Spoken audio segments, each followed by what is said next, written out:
नमस्कार मित्रांनो, स्वागत आहे तुमचं सर्वांचं आपल्या मॅथ्स संगर या यूट्यूब चॅनलवर। आणि आज आपण बघणार आहोत इयत्ता 9वी इतिहास व राज्यशास्त्रमधील पहिलं प्रकरण। अतिशय सोप्या पद्धतीनं जर आपल्याला इतिहास लक्षात ठेवायचा असेल तर मित्रांनो, आपल्याला जो इतिहास शिकायचा आहे तर तो गोष्टीच्या स्वरूपामध्ये शिकायचा आहे की नेमका काय काय झालेलं होतं। तर मित्रांनो, हे जे आपलं प्रकरण आहे इतिहासाची साधने, तर इतिहासाची साधनं या प्रकरणामध्ये आपल्याला काय काय लक्षात ठेवायचं आहे। सर्वात अगोदर तर आपण इतिहासामध्ये काय शिकलो, तर या आतापर्यंत म्हणजे 8वी पर्यंत आपण प्राचीन भारताचा इतिहास, त्यानंतर मध्ययुगीन आणि त्यानंतर आधुनिक असे 3 प्रकारचे इतिहास शिकलो आतापर्यंत। पण आपल्याला यावर्षी शिकायचं आहे स्वातंत्र्योत्तर कालखंडातील भारताचा इतिहास। आता स्वातंत्र्योत्तर म्हणजे काय, तर तुम्हाला माहिती आहे भारत हा इंग्रजांच्या राजवटीखाली गुलामगिरीत होता भारत, हे आपल्याला माहिती आहे। मग भारताला स्वातंत्र्य कधी मिळालं? येस राईट, आपण 15 ऑगस्ट हा आपला स्वातंत्र्य दिवस म्हणून साजरा करत असतो। त्या दिवशी आपल्याला स्वातंत्र्य मिळालेलं होतं। मग त्या अगोदर भारत हा पूर्णपणे पारतंत्र्यात होता, तो स्वातंत्र्यात नव्हता भारत देश आपला। तर भारताला स्वातंत्र्य मिळाल्याच्या नंतर काय काय घडामोडी भारतामध्ये झाल्या, तर याचा अभ्यास आपल्याला या प्रकरणामध्ये करायचा आहे। या आपल्या इतिहासाच्या पूर्ण पुस्तकामध्ये तेच आहे आपल्याला की भारत स्वातंत्र्य झाल्यानंतर कोणकोणत्या घडामोडी झाल्या भारतामध्ये, तर त्याचा अभ्यास आपल्याला सध्या या इतिहास इयत्ता 9वीच्या पुस्तकामध्ये करायचं आहे। मग जे पहिलं प्रकरण आहे तर या पहिल्या प्रकरणाचं नाव मित्रांनो तुम्हाला दिसतंय इतिहासाची साधने। आता इतिहासाची साधने म्हणजे काय, तर तुम्हाला माहिती आहे की आपल्याकडे वेगवेगळ्या प्रकारची साधनं म्हणजे ज्या गोष्टी आपण वापरतो तर त्याला आपण साधनं म्हणत असतो। जसं की समजा दळणवळणाची साधने आपल्याकडे असतात, जसं की समजा आपल्याकडे मोटरसायकल असते, आपल्याकडे 4 व्हीलर असते, सायकल असते, तर ही दळणवळणाची साधनं आहे म्हणजे एका ठिकाणाहून दुसऱ्या ठिकाणी जाण्यासाठीची साधनं। मग इतिहासाची साधनं नेमकी कोणती, तर हेच आपल्याला या प्रकरणात शिकायचं आहे। तर सर्वात अगोदर तर लक्षात घ्या की आपण जो इतिहास या पुस्तकामध्ये शिकणार आहोत तर तो स्वातंत्र्योत्तर कालखंडातील भारताचा इतिहास आहे। आता आधुनिक काळातील इतिहासाची जी साधने आणि प्राचीन मध्ययुगीन साधने ही वेगवेगळी होती। आता या साधनांमध्ये कोणकोणत्या प्रकारची प्रमुख साधने येतात ते लक्षात घ्या। पहिलं साधन आहे की लिखित साधने म्हणजे लिहिलेली, नंतर आहे भौतिक साधने। आता भौतिक साधने म्हणजे कोणती, तर तुम्ही सुद्धा सहज इमॅजिन करू शकता। लिखित साधनांमध्ये मी तुम्हाला सांगतोय की काही लिहिलेल्या गोष्टी असतात तर त्याला आपण लिखित साधने म्हणतो। आता भौतिक साधनं म्हणजे काय की काही आपल्याला भौतिक गोष्टी की ज्या इतिहासातले पुरावे देऊन जातात तर त्याला आपण भौतिक साधने म्हणत असतो। आता मौखिक साधने म्हणजे काय, तर फक्त सांगितलेल्या गोष्टी तोंडी, यानं सांगितलं त्याला, त्यानं सांगितलं त्याला, त्यानं सांगितलं त्याला, तर ते मौखिक साधने आहे। आणि दृकश्राव्य साधनं म्हणजे काय, दिसणे आणि ऐकू येणे, तर या साधनाला काय म्हणायचं आहे, दृकश्राव्य साधनं। तर ही सगळी इतिहासाच्या अभ्यासाची साधनं आहेत। आता आपल्याला लिखित साधनांचा सुरुवातीला अभ्यास करायचा आहे लिखित साधनाचा या प्रकरणामध्ये। तर लिखित साधनांमध्ये काय काय येतं बघा, इतिहासाची लिखित साधनं, तर यामध्ये येतात वृत्तपत्रे म्हणजे आपले न्यूजपेपर की जे आपल्याला इतिहास सांगतात की समजा तुमचा मागचा एखादा न्यूजपेपर जर तुम्हाला घरामध्ये सापडला तर मागच्या ज्या घडलेल्या घटना आहे तर त्याला आपण इतिहास म्हणत असतो। तर त्या घटना सहज वृत्तपत्रामध्ये म्हणजे आपल्या घरी जो पेपर येतो दररोज जे वर्तमानपत्र येतं तर त्यामध्ये ते आपल्याला सहज दिसतात। त्यानंतर आता नियतकालिके, आता नियतकालिके हे सुद्धा एक लिखित साधन असतं। त्यानंतर आहे रोजनिशी म्हणजे काय, तर दररोज जी आपण डायरी लिहितो तर त्या डायरीला म्हणतात रोजनिशी। जर तुम्ही लिहित नसाल तर नक्कीच तुम्ही लिहायला पाहिजे की मी आज दिवसभर काय केलं। आता परत ग्रंथ, तर ही ग्रंथसुद्धा आपले एक लिखित साधनांमध्ये आहे की जे आपल्याला लायब्ररीमध्ये उपलब्ध होतात शाळेच्या। त्यानंतर पत्रव्यवहार, आपण सहज ऐकतो की शिवाजी महाराजांनी पत्र पाठवलेलं होतं, संभाजी राजांनी पत्र पाठवलेलं होतं, तर हे सगळे जे पत्रव्यवहार आहेत तर हे लिखित पुरावे आहेत इतिहासाचे। ओके, नंतर अभिलेखागारातील कागदपत्रे म्हणजे जे समजा अभिलेखागार आहे, जे शासकीय कागदपत्रे असतात तर त्या कागदपत्राला सुद्धा लिखित साधनं इतिहासाचे आपण म्हणू शकतो। त्यानंतर सरकारी गॅझेट, टपाल तिकिटे, आता टपाल तिकिटे तुम्ही जर का बघितली तर अगोदरची टपाल तिकिटे ही काही वेगळी होती आणि आताची टपाल तिकिटे ही काही वेगळी आहेत। आणि हे सुद्धा दिसतंय बघा तुम्हाला कोशवाङ्मय आहे, तर हे सुद्धा एक लिखित स्वरूपाचं साधन आहे। मग या लिखित स्वरूपांच्या साधनामध्ये तुम्हाला किती साधनं दिसत आहेत, 1 2 3 4 5 6 7 8 9, तर ही सगळी साधनं तुम्हाला पाठ करायची आणि व्यवस्थित तुमच्या नोटबुकवर लिहायची। इतिहासाची लिखित साधने म्हणजे अशी साधनं की जे इतिहासाचा पुरावा देतात की अगोदर काय घडलेलं होतं।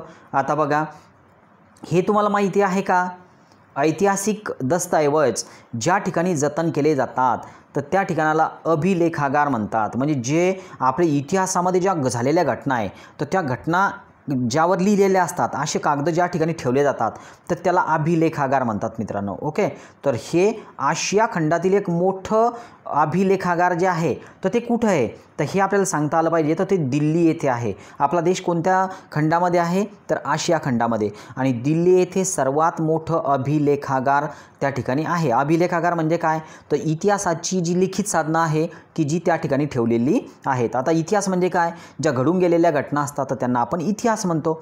आता आधुनिक कालखंडातील वृत्तपत्रे ही जशी लोकशाहीच्या चौथा स्तंभ आहेत. आता आधुनिक कालखंड म्हणजे कोणता हे तुम्हाला माहिती असायला पाहिजे. आणि लोकशाही म्हणजे काय तर आपला देश हा लोकशाही प्रधान देश आहे, आणि त्यामध्ये वृत्तपत्र म्हणजे न्यूजपेपरला खूप महत्त्व आहे. कारण आपण नेहमीसाठी बातम्या त्यावर वाचतो आणि टी व्हीवर सुद्धा आपण बातम्या ऐकतो. आता बघा अजून काय तर 1961 ते 2000 हा जो काळ होता तर हा काळ खूप महत्त्वाचा आहे. यामध्ये खूप घडामोडी भारतामध्ये झालेल्या आहे.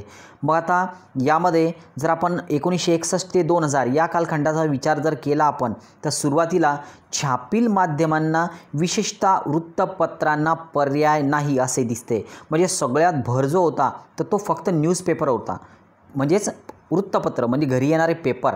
कोणत्या कालखंडामध्ये तर 1961 ते 2000. जसं आता तुम्ही पाहता की तुमच्याकडं वेगवेगळ्या प्रकारचे टी व्हीचे चॅनल असतात आहे, आणि तुम्ही चॅनल बदलता आणि लगेच न्यूज बदलते. तर तसं अगोदरच्या काळात होतं का तर नाही. अगोदरच्या काळामध्ये फक्त एकच महत्त्वाचं साधन, एकच फक्त कोणतं वृत्तपत्र. म्हणजे वृत्तपत्रावरच तुम्हाला वाचायला मिळेल की कोणत्या ठिकाणी कोणती घटना घडली. तर हे एक महत्त्वाचं इतिहासाचं साधन 1961 ते 2000च्या दरम्यान होतं. मग आता नंतर काय पुढं काय या प्रकरणामध्ये लिखित साधनांमध्ये काय लिहायचं आहे आपल्याला, नोट्स कशा काढायच्या. आता जर आपण परत आता सध्या जर का विचार केला तर भारतमध्ये एवढं इंटरनेटचं प्रमाण वाढलेलं आहे. आता आपल्याकडे जवळपास 2-2 GB डाटा आपल्या मोबाईलमध्ये असतो आणि आपण तो सर्व डाटा खर्च करतो. तर तो आपण सगळ्या गेमवर, यूट्यूब चॅनल्सवर खर्च करतो, आणि सोबतच काही फेसबुक असेल व्हॉट्सअपवर खर्च करतो, आणि वेगवेगळ्या प्रकारची माहिती मिळवतो. तर हे प्रसारमाध्यमांचे साधनं आहे सगळे.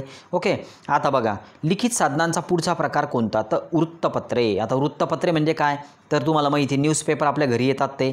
आता वृत्तपत्रांमधून आपणास राष्ट्रीय व आंतरराष्ट्रीय घडामोडी म्हणजे आपल्या देशामध्ये झालेल्या घडामोडी सोबतच बाहेरच्या देशामध्ये झालेल्या घडामोडी या सगळ्या माहिती होतात. जर आपल्या घरी सकाळी जर का समजा आपण पेपर वाचला तर सगळ्या घडामोडी आपल्याला माहिती होतात की काय झालेलं आहे. नंतर राजकारण माहिती होतं की कोणत्या पक्षाचं काय सुरू आहे, कुठं काय हालचाली सुरू आहे. नंतर कला, क्रीडा, साहित्य तुम्हाला सुद्धा माहिती आहे की सध्या आता IPLचे सामने सुरू आहे, तर त्यामुळे तुम्ही सुद्धा IPLचे सामने बघत असणार आहे. ओके, तर हे सगळं आपल्याला वृत्तपत्रांमधून सुद्धा समजतं, तसंच टी व्हीवरून सुद्धा समजतं. पण टी व्ही हे लिखित साधन नाही. आपल्याला फक्त लिखित साधनं बघायचे, त्यामध्ये वृत्तपत्र हे लिखित साधन आहे इतिहासाचं. आता परत मानवी जीवनाशी संबंधित असणाऱ्या सगळ्या गोष्टी वृत्तपत्रात येतात. सर्वच्या सर्व मानवी जीवनाशी संबंधित असलेल्या सर्व गोष्टी. राष्ट्रीय पातळीवर काम करणाऱ्या वृत्तपत्रांनी आपल्या प्रादेशिक आवृत्त्या सुरू केल्या आहेत. आता राष्ट्रीय पातळी म्हणजे भारतात जी प्रमुख भाषा चालते तर ती आहे हिंदी. ओके, मग आता त्या हिंदी ज्या आवृत्त्या आहेत न्यूजपेपरच्या तर त्यांनी काय केलं की समजा आता महाराष्ट्र आहे, महाराष्ट्रामध्ये मराठी चालते ना, मग त्यांनी मराठी भाषेतून वृत्तपत्र काढली. समजा गुजरात आहे, गुजरातमध्ये कोणती भाषा चालते गुजराती, मग गुजरातीमधून वृत्तपत्र म्हणजे न्यूजपेपर. तर ही सगळी माहिती वृत्तपत्र पुरवतात आणि आपल्याला ते इतिहासाची लिखित साधनं आहेत, तर हे लक्षात ठेवायचं आहे. आता नंतर छापील माध्यमात चळवळी, मुखपत्रे, राजकीय पक्षांची दैनिके व साप्ताहिके, मासिके, वार्षिके महत्त्वाची असतात. तर हे लक्षात ठेवा बरं. याला काय म्हणायचं, साप्ताहिके म्हणजे काय तर आठवड्यातून एक दिवस येणारं. पाक्षिक राजकीय पक्षांची दैनिके म्हणजे काय, राजकीय पक्षाची दैनिके, पाक्षिक नाही, राजकीय पक्षांची दैनिके म्हणजे काय तर दररोज येणारं. नंतर आता हे मुखपत्र, त्यानंतर मासिके म्हणजे काय तर महिन्यातून येणारं, आणि वार्षिके म्हणजे काय तर वर्षातून जे रिलीज होतं त्याला आपण वार्षिके म्हणत असतो. ओके, तर ही महत्त्वाची अशी लिखित इतिहासाची साधनं आहेत. आता काही वृत्तपत्रे वर्षाच्या शेवटी येतात आणि वर्षभरातील महत्त्वाच्या घटनांचा ते आढावा घेतात आणि त्याच्या पुरवण्या काढतात. ओके, वृत्तपत्र तर दररोज येतं, पण ते पुरवणी काढतात वर्षाच्या शेवटी की काय काय घडलं या वर्षामध्ये. आता आपण काय बघूया, तर हे जे वृत्तपत्र हे जे साधन आहे, तर त्यामध्ये समोरचा जो प्रकार, आता लिखित साधनांपैकी press trust of India PTI म्हणजे काय, तर ते बघूया.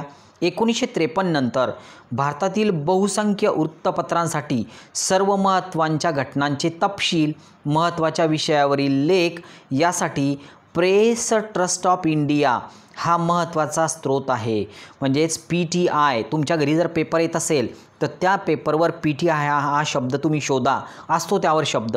तर तो 1953 मध्ये भारतातील बहुसंख्य वृत्तपत्रांसाठी सर्व महत्त्वाच्या घटनांचे प्राथमिक तपशील यासाठी सगळ्यात महत्त्वाचा स्रोत आहे हा प्रेस ट्रस्ट ऑफ इंडिया. हे जे आहे, तर यामध्ये काय काय तुम्हाला अजून वाचायचं आहे, काय काय लक्षात ठेवायचं आहे, तर प्रेस ट्रस्ट ऑफ इंडियाने वृत्तलेख, छायाचित्रे, आर्थिक आणि वैज्ञानिक विषयावरील लेख वृत्तपत्रांना पुरवलेले आहेत या PTIने. म्हणजे वेगवेगळ्या प्रकारचे लेखसुद्धा हे वृत्तपत्रांना देते. काय आहे हे PTI, press trust of India. आता PTIने ऑनलाईन सेवा सुरू केलेली आहे, कारण सगळं ऑनलाईन झालेलं आहे सध्या. नंतर 1990च्या दशकात PTIने टेलिप्रिंटर्सऐवजी उपग्रह प्रसारण, आता तुम्हाला सुद्धा माहिती आहे उपग्रह सोडले जातात आहे ना.